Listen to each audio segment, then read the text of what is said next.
Hi, my name is Cecilia Poullain, and welcome to this episode of Brave New Women.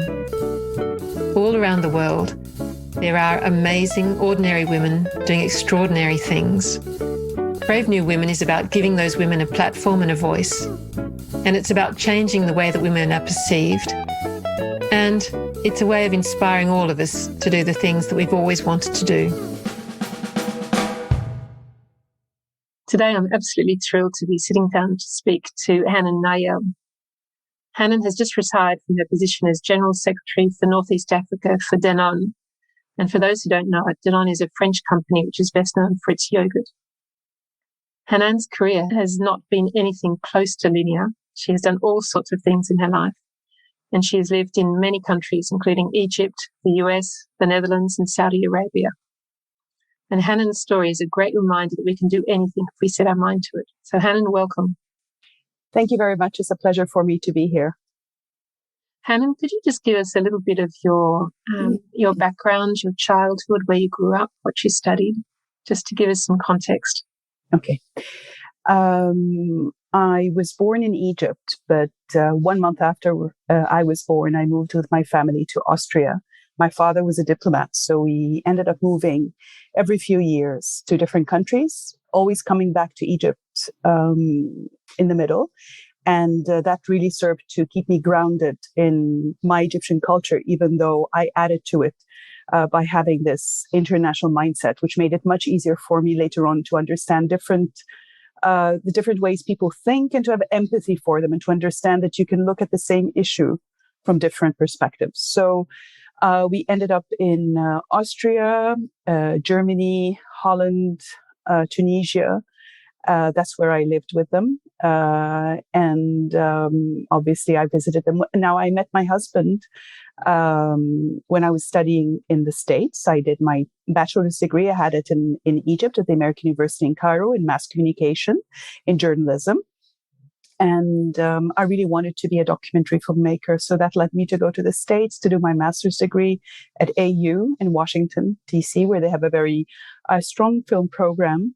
And I got my master's in film and video. And that was the plan, to be a documentary filmmaker. But then I think, as many people know, life can take you on different journeys. I met my husband, who is Lebanese at university.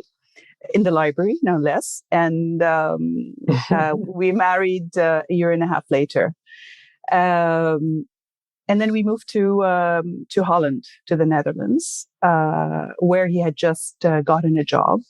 And we lived in The Hague, and then we moved to the south of the Netherlands, outside a city near Eindhoven, a small village, actually. We lived in a small village, which was a first for me.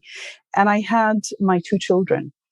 And that's when my career kind of paused for a while, for several reasons, because I chose to stay at home.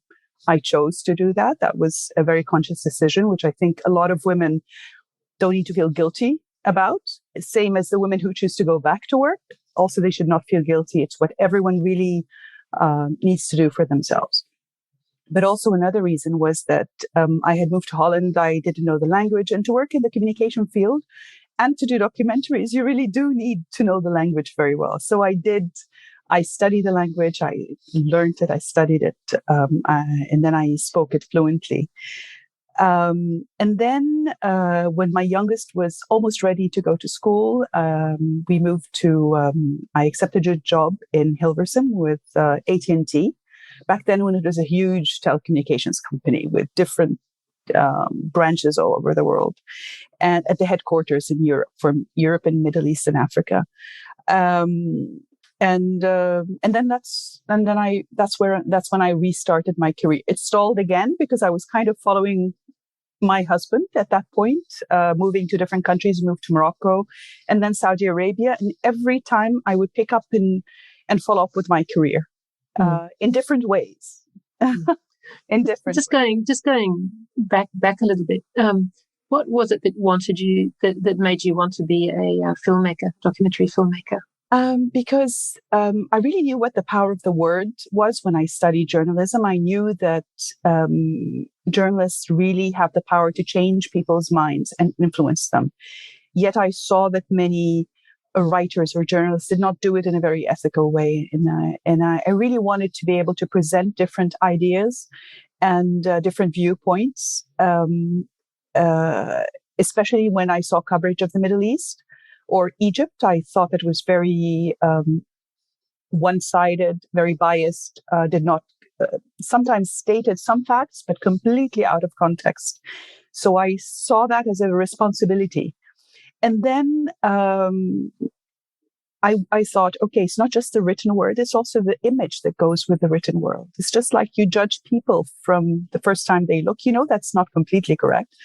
But I mean, even when you look at documentaries or films or news, on the news, when you see a video, you can also be very selective in what you show. You can also focus the camera on only one part of the big picture. So I thought, to couple the written word with the image, that's very powerful.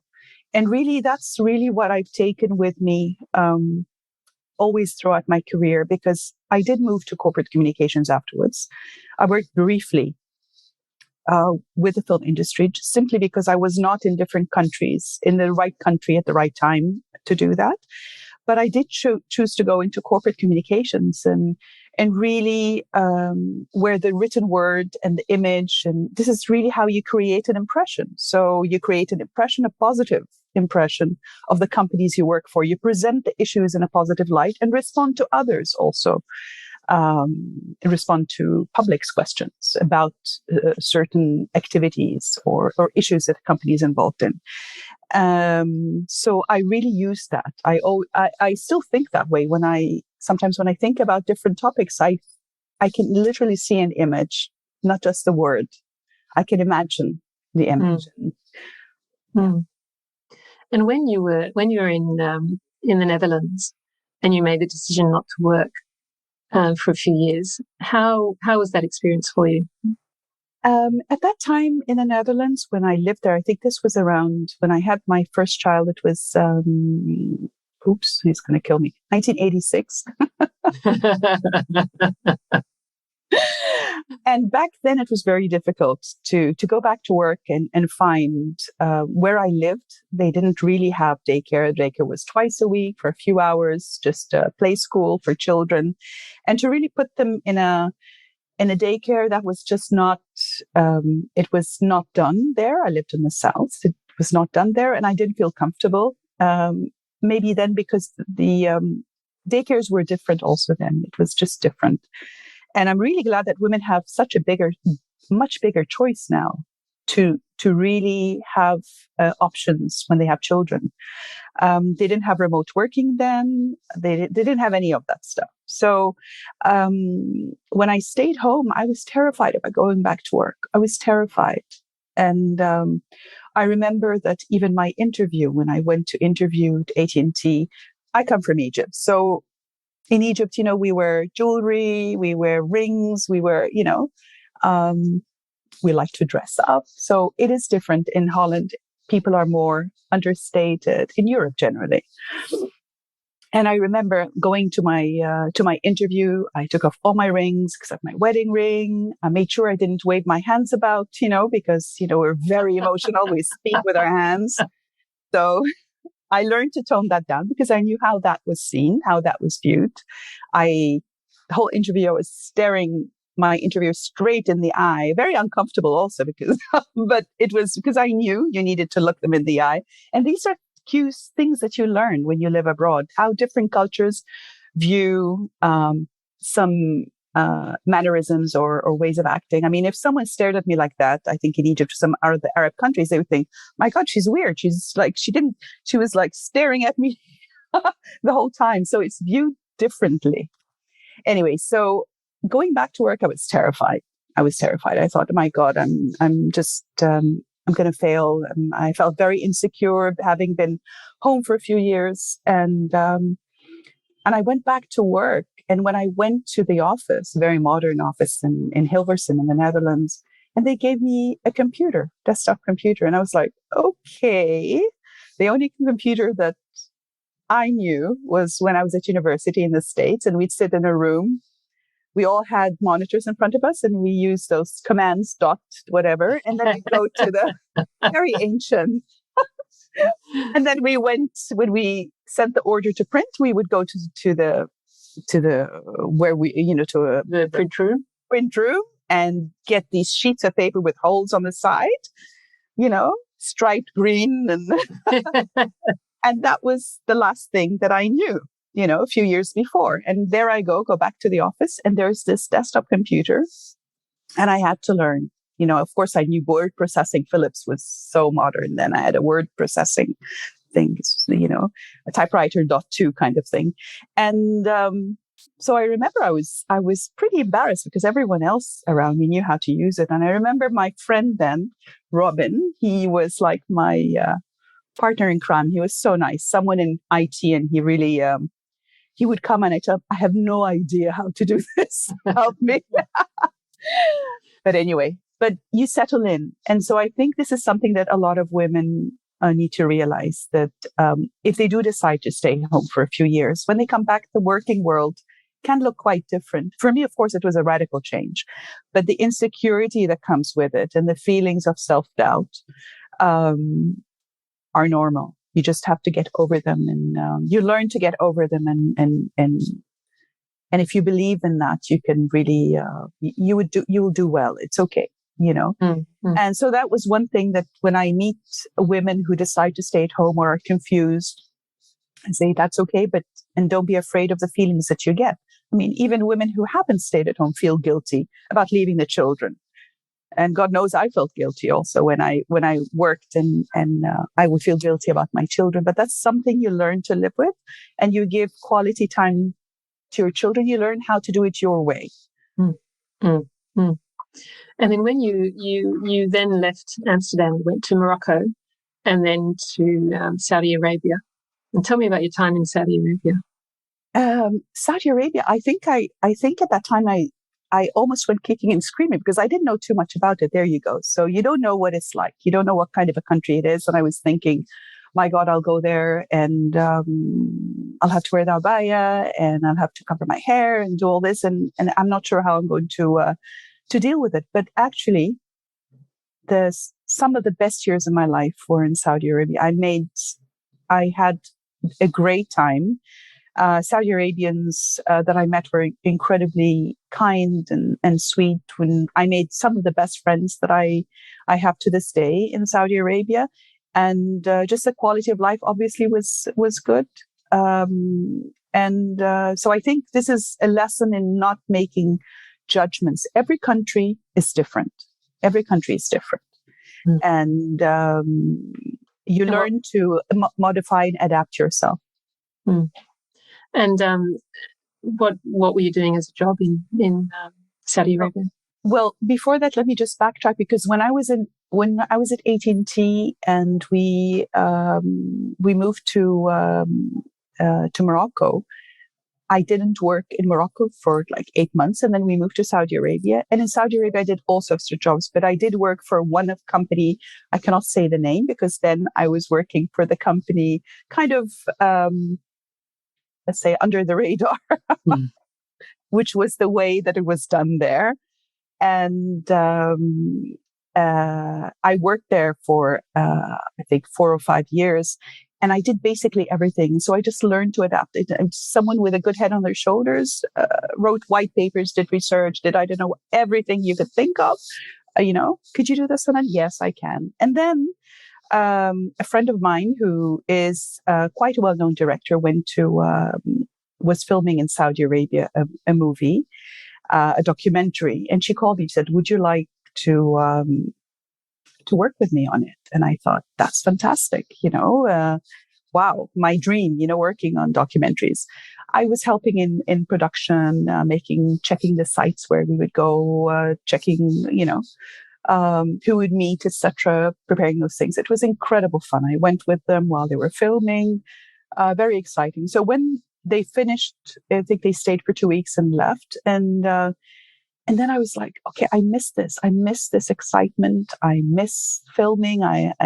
It's just something that I want to do. And I thought, okay, I'm going to do something about it. So what I did was I thought, okay, I'm going to write down 3 proposals for a program, and I will go to Channel 2, the English channel in Saudi Arabia, to television channel. I'll propose those ideas to them and see maybe they'd be interested. First, I thought maybe I can present it, I can produce it. I'm open. So I wrote down 3 ideas. I think one was for a talk show, one was for a cooking show, which included men and women, which was a first in Saudi Arabia. Back then, there were no men and women were not together in the same program, and certainly there was no cooking show where you had male and female contestants. So I went to the head of the Saudi TV, and I pitched the ideas to her, and she liked the idea of the cooking show. She thought that, that's interesting.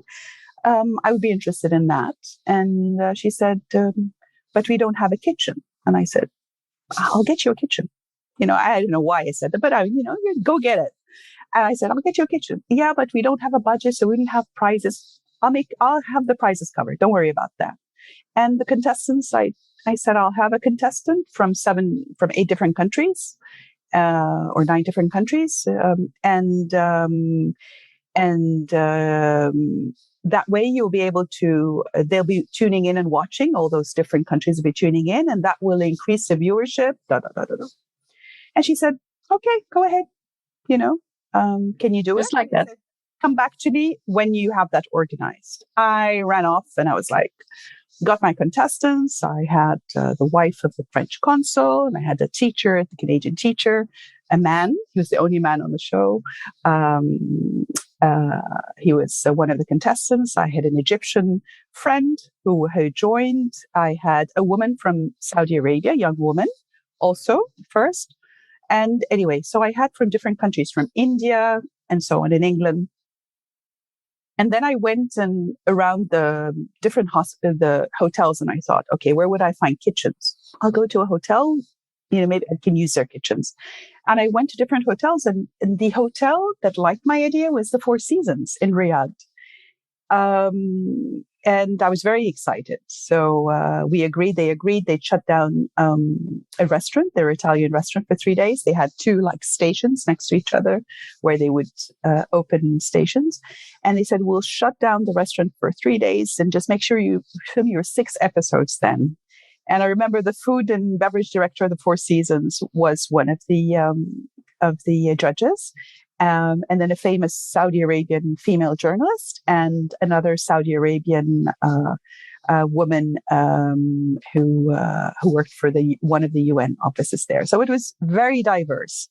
And the audience included everyone who lived on my compound, my children, my husband, and I asked them to invite their friends. And it was really nice. They sat in the restaurant. So there was the live audience. And we filmed it and went back to the head of the TV, and I told her, I have this and that, and I have, the contestants, and I have the place, the Four Seasons, and I also have the 3 prizes, the first, second, and third, and the runner-up. The first prize was the Four Seasons Day trip to the Maldives, and the second was a kitchen from a famous local supplier, etc., etc. She was like flabbergasted. She was like, "You managed to do that?" And she said, "I didn't think you would be able to." Hmm. And then that's it. She called the team. There was a film crew with a truck, and we went and filmed it. So it was fantastic. So that gave me a thrill. And I worked with one of the Saudi Arabian directors who worked for the Channel 2. So it was a great experience. And so it just goes to show you can do what you want if you really put your head to it. I mean, it strikes me that it must have taken incredible courage to go and see the head of the television station. You didn't have a kitchen, you didn't have contestants, you just had an idea. You pitched the idea to the head of the television station. I mean, I just think that. And I'm so happy now when I think, she agreed to see me, and it's like it was great. It was great. So and I presented the program. I think the first the first show or two, I think the director told me, Hanan, you need to take a breath between, you have to present more slowly.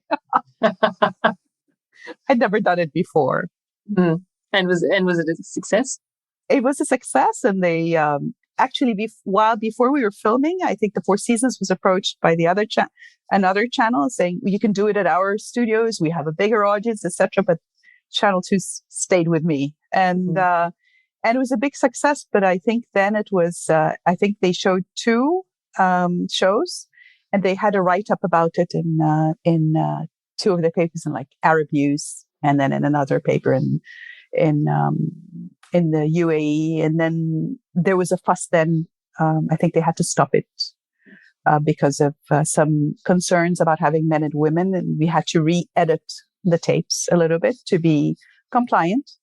But the year after, and they showed it in its entirety. I know the director sent it to me. Told me, you'll be happy to know that the first edit we had was run again, but that was after I had left Saudi Arabia. Mm-hmm. So it was, it's thrilling, I think, when you put your head to something and you achieve it. So, yeah, and it's such a huge thing to organise too. So many people to organise, and I mean, it must have taken just a lot of fun. Everyone, all the contestants had to bring their own ingredients. I had everything written down. I had the sheets. Everyone, it was just incredible. It was so much fun. But I was really looking forward to working in that field. But when I came back to Egypt, it was difficult to find a job. Then I think it's more difficult in certain fields when you're older. And I went back into corporate communications again. Mm-hmm, mm-hmm. And that became my career, corporate communications, public affairs, etc. And I think you were jumping around from different exactly at that stage, yeah. Making up for the years that I missed, that I had lost when I stayed at home. So I just moved from one to the other, just until my last position, which was really challenging. I set up a totally new function, which included legal affairs, regulatory affairs, public affairs, communications, together, and put down the systems and a whole compliance program for the company. So I was very proud of that. Very proud of that. Mm-hmm. And when did you start feeling ambitious about having a career in corporate communications and about? I was always ambitious, but I think, and this is something I think that a lot of women do, is that they always put obstacles. So I think hindsight, as they say, is 2020. So times were different then; they're different now. It's easier for women, although I still think they face the same issues. We tend to put obstacles, or I tended to put some obstacles to myself, and some women that I spoke to and gave advice to also tended to put obstacles. What sort of obstacles are you thinking of? So when I worked for AT&T in Holland, a few months in, I think I was offered a job as the corporate spokesperson to work in corporate communications. I was market communications manager in one of the divisions, and they asked me to move to. They offered me this job, which was incredibly exciting. And I was like thrilled. I've already been there for a few months, and I've been offered this, and it was really exciting. But then they told me, you need to move to the States for a few months for training to the AT&T headquarters. And I was like, oh my God, what am I going to do? I had a 6-year-old and a 4-year-old, and I was like, what am I going to do with my kids? My husband was traveling a lot. He was in marketing and sales, and he was traveling every 10 days or 2 weeks. And when you're in a different country, you don't have your family around you, don't have this support system. And I already had my babysitters and babysitting arrangements, it just figured out. And I thought, what am I going to do with my children? And I thought, I can't do this to my children. I'll have to turn it down. So I went back and told them, I cannot accept it because I'll be traveling a lot and I have children. And now when I think about it, when I thought about it a few years later, I was like, why did I immediately think of why it cannot be done? Mm. I should have thought, okay, I love this job. I just have my 2 children and let's figure out a way to deal with this. And I could have suggested many things. They could have, maybe I could take my kids, maybe I could postpone it until the summer holidays and then make it a holiday and put them in camp or, have some of my relatives go. I could have thought of so many things. Yeah. And was there a discussion with your husband as well? That maybe he could travel a little bit less during that time, that maybe he could look after? He was the primary breadwinner. Let's say breadwinner at that point. So no, there was not that discussion. And that's also, and my husband is quite open. He was very proud of me, very supportive, but actually didn't cross our minds. It didn't cross our minds at all. And I think that's the difference between then and now. Makes me sound so ancient. I'm not that ancient, but it was. I mean, there have been many steps since then that have been taken. Even so, though some things still remain the same. But anyway, so when I talk to women now, young women, and they're dreading this decision and thinking, okay, I should take this job. How am I going to deal with it? So you'll be able to deal with it. You can figure it out. I mean, I also figured it out when I was at AT&T also. I lost one of the babysitters, and it really messed up my schedule. I didn't know what to do. And I went to my boss and I said, we agreed that I'd work 80%. So, and I had this very special arrangement. I mean, usually women who did that would just work 1 day less a week. And I thought, that's not going to help me. I need to pick my children up and take them to school myself. Then that way I don't need to count on a babysitter. So I'll come to work at 9:15 every day. I'll leave at 3. And on Wednesdays, I'll leave at 12. And that way I took my children to 2 different schools and left at 3. And I did the same job. I just did it in a shorter space of time. And I remember that some of my colleagues thought it was very strange that I was coming in 45 minutes later than them and leaving at 3.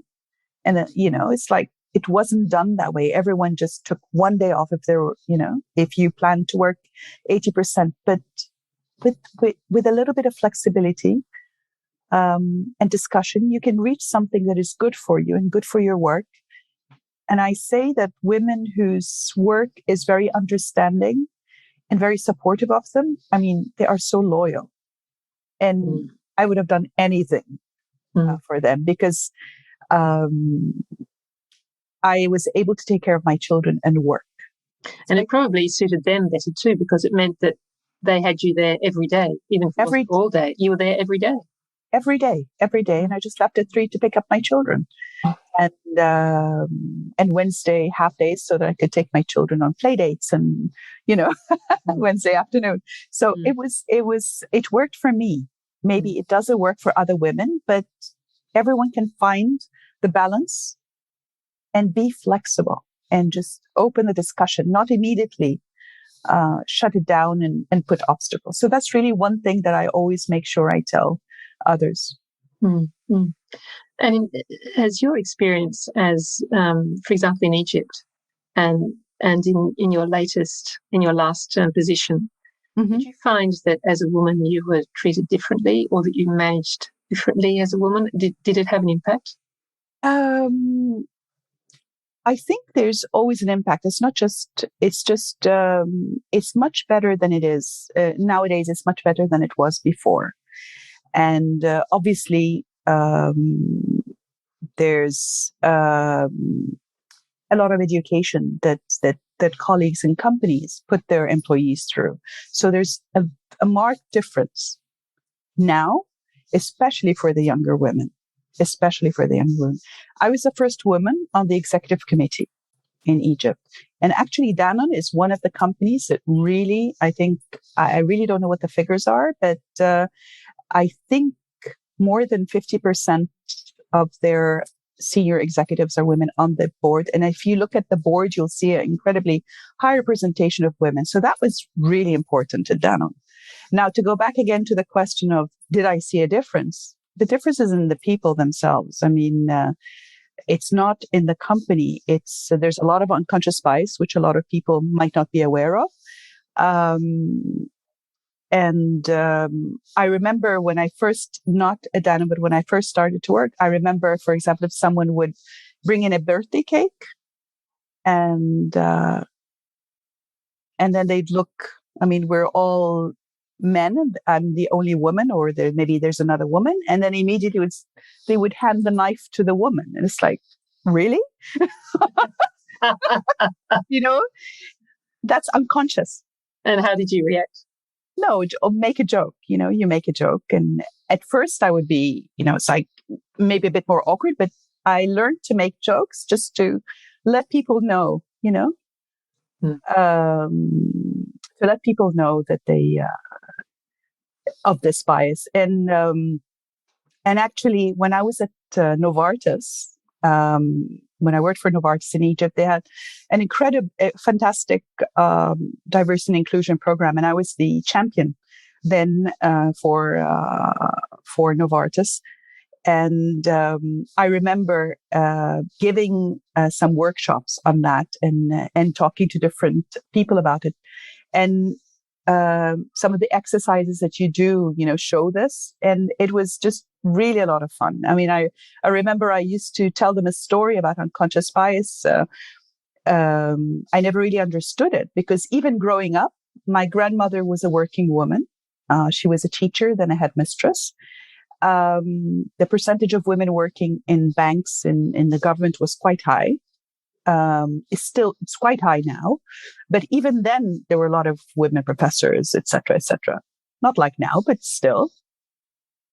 And I remember that we used to go to my grandmother's houses, and she had a huge table where all her daughters and their husbands and children would sit.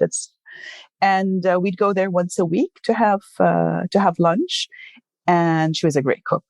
And I used to love chicken, and I used to love the breast of chicken, so not the thigh. And I have two brothers. So I remember my grandmother, who adored me, and she would ask all the adults first, what would you like to drink? And she would help carve the chicken and the meat, etc. And then she would come to the children. So she always asked my brothers first, what would you like? And then there would be one chicken left and the two breasts would be gone. So my brothers would eat the breast. And I was like, I used to feel, why didn't she ask me first? But when I grew up, I knew that was the feeling of, I didn't feel included. I felt sad, even though my grandmother loved me. So I always gave that example, when I spoke about the feeling of inclusion, because it's very hard also in Arabic to find the same translation for that word. It's not a matter of being diverse. It's like feeling part of the team. And in many instances, sometimes you're sitting in a meeting, and this is not to mention any company, just generally speaking, could be even a meeting with external suppliers or whatever. If a woman speaks, sometimes the men speak louder, or sometimes a woman says something and then the man starts explaining, okay, what she wants to say is, and people they do it with good intentions. They don't realize, and I'm the more you are aware of it, the more you're attuned to it. And it teaches you to communicate also differently. I mean, men need to understand that women do communicate differently. And women need to understand that they also might not be, whatever they say might not be interpreted in the way that they want. So how did you change your communication style? I changed it a little bit. I became a little bit more, you have to be to the point more often. Make it clear, for example, if I'm explaining an issue that I have, that I'm not seeking advice. I'm just giving you the background. I already have it. I already have let's say, I've decided on what I need to do, but I'm just giving you the background, because sometimes you start off with a background and you need to do this. No, I'm just giving the background. So I think we need to get to the point more often. And I'm not saying it I'm talking about myself. Mm. Mm. But also, I think it's very important for men also to understand that it's okay to have a different management style. I had let's say, a softer management style. That doesn't make it wrong. But sometimes when you're in a company that's very aggressive, it would be seen as not the right style, even though you achieve same or better results. It can be seen that you're too soft, but it's not, because what's happening. It's just your style you reach it in a different way. And I think there needs to be, that needs to be accepted more. Mm. I think there's still a long way. I think we're still a long way, even though it's much better nowadays. Mm. But I also think we also have a role to play, because a lot of women, are quick to say it's totally different.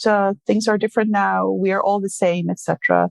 And we're just like men, and there should be no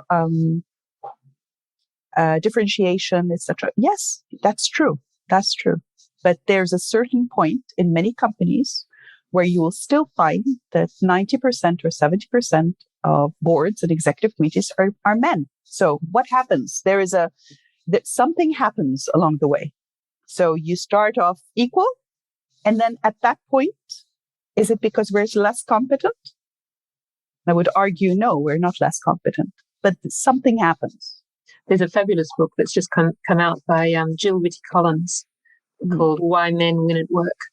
And she was the vice president of Procter & Gamble. And for most of her career, she was working in teams where there are a lot of women. So she was surrounded by a lot of women. And so she wasn't really attuned to unconscious bias or prejudice or anything.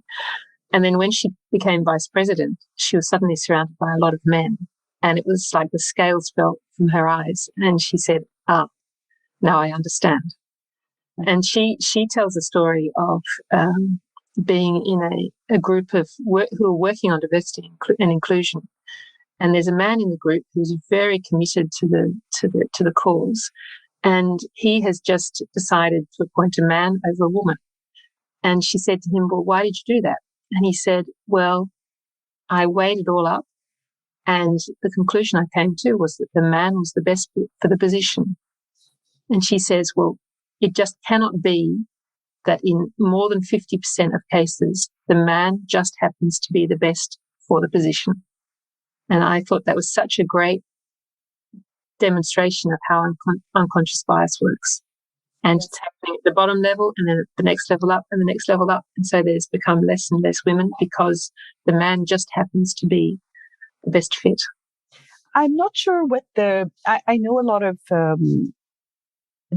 people think that by appointing a woman, it means that you choose the less competent person because she's a woman. But that's not how it should be. It's if they're both equal, you choose the woman. If they're both equal, you choose the woman.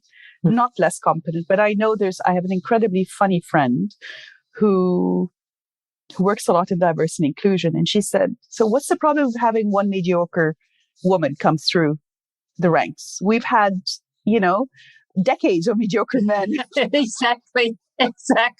How come now it's an issue? And she made me laugh, really, because it's true. It's true. It doesn't mean that all women, we're all super women, we're all great and we deserve to be there. There are many mediocre women and bad workers out there. Many. But there must be something wrong if you have all those bright young women and they move up the ranks, and then at a certain point, suddenly that number decreases. Exactly. That something is wrong there.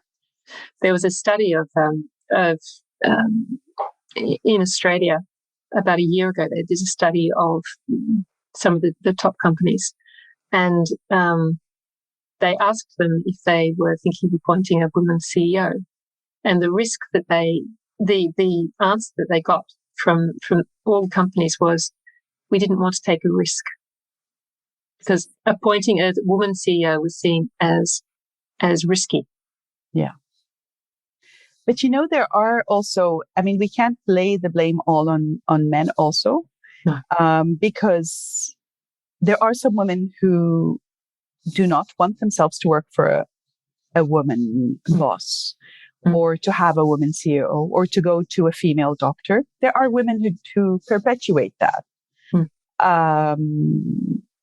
And so that, I think there's a lot that we can do as women to really support each other and to really speak well of each other to others.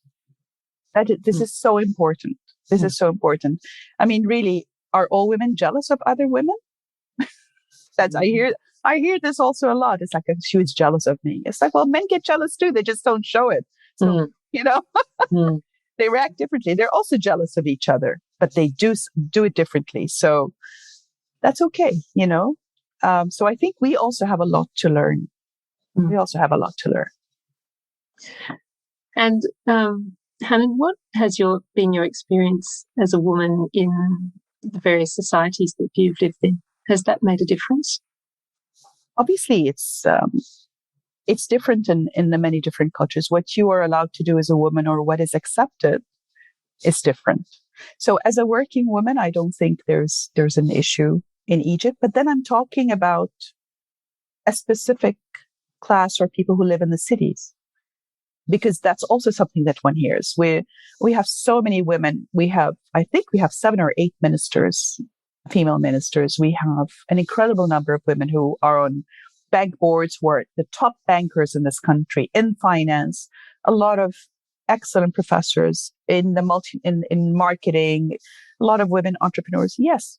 But if we're talking about society is much larger than that. So if we also talk about the uneducated classes or the lower classes, there's a lot of discrimination there. So we have it easy.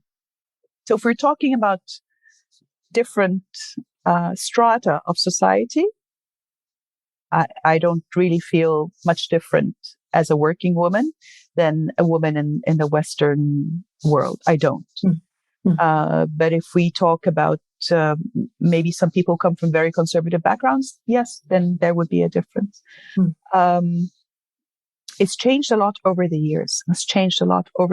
How women are perceived working. I know when I lived in Holland, it was like, oh, you're working? You're sent your children? Who takes care of your children? That was like, it's not done, But now it's different.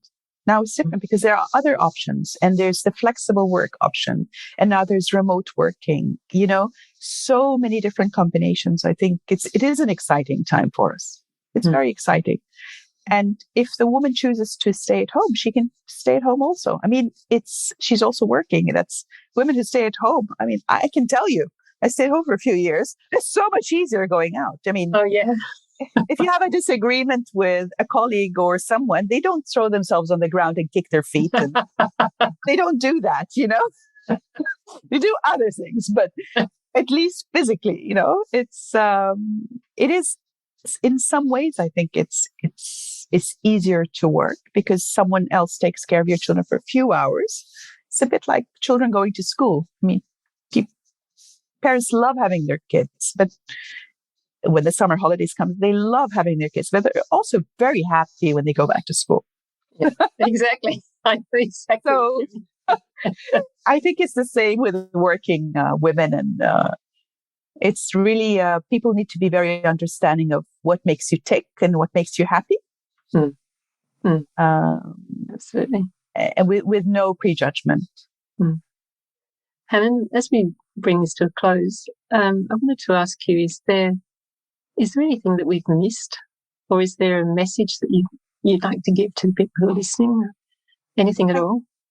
I think for women, it's, I think I've said it before, that it doesn't matter what you choose, but do what you think is right for you. And don't always put obstacles. If you're working, don't put obstacles as why it would not work. You need to be more open. And also, the companies now are making such big strides now, really working consciously to minimize this gender gap, etc. And all the companies that I've worked in have took incredible strides to do that. So I think it depends on on the companies also to instill that culture, because that culture was there in all the companies I worked in. I mean, and I really, the two companies that really have those programs or strong programs, Danone and Novartis, and they were schools. Novartis was incredible also. Just really opened my eyes up to what you can achieve and how you can achieve it as a woman. So that's really what I would like women to take away, is that the world is open out there. Just don't be afraid, and you can do it. Maybe in different ways, but you can still do it. You can achieve what you want. And Hanan, what does the future hold for you? I think right now I'm just enjoying my free time and taking this time to relax, work on my health, because I think I did put that back on the back burner, exercise and taking care of myself. That's what I'm focusing on now. But also I have this long bucket list, and right now I'm open to consulting opportunities. I'd like to really do more in the diversity and inclusion field. So I'm looking at ways that I can do that. But up until I've put myself a timeline, up until February next year, I will just relax. And then I will look seriously into what I want to do. I need more time, flexibility. I don't want to be at a job at a desk from 9 to 5. Well, it was never 9 to 5 in the last jobs, 9 to 9 to 10 p.m. But I want to do something that is useful for people, and I'd like to mentor other women or young men. That's, to do something like it, to give back to the community also. Well, thanks, Hanan. I mean, you've had an amazing career, which has gone in all sorts of different directions and all sorts of different places, and so much wisdom for the women who are listening. And I hope that young women who listen really understand just that there are options, not to be closed, not to say that it can't be done, because there is always a way to make it be done. So thank you. Thank you very much. Thank you. I hope you've enjoyed this episode of Brave New Women. Certain podcast sites such as Google Podcasts, Apple Podcasts or Podchaser let you leave a rating and a review. The more ratings and reviews we get, the more people will listen and the more these women's stories will be shared. So I'd really appreciate it if you could. Thanks for listening.